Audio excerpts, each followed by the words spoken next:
You know, there's millions of people in the developing world who struggle to survive on just a couple dollars a day. Fair trade tells us that we can help simply by buying a cup of fair trade labeled coffee. But I have to ask myself, how effective is that really? It's a complex issue, but we owe it to those in need to make sure that every dollar counts. I'm Colleen Haight, Assistant Professor of Economics at San Jose State University. I've spent the past 10 years or so researching fair trade coffee.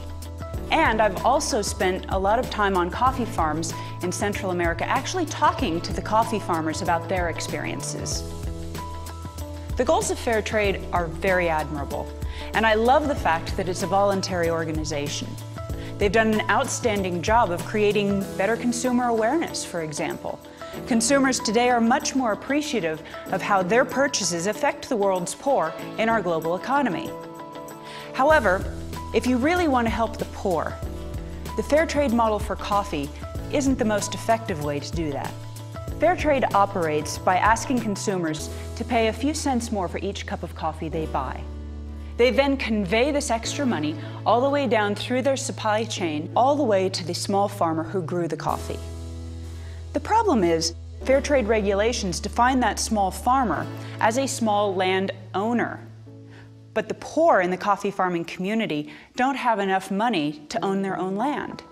If you really want to help the poor, you have to address yourself to the migrant farm workers. Migrant farm workers have to constantly move from farm to farm, picking up whatever work they can. The fair trade regulations only say that we have to pay these laborers the country's minimum wage. The problem is that's already the law. Fair trade has absolutely nothing else to say about the migrant farm worker. So how can you make choices that better benefit the poor?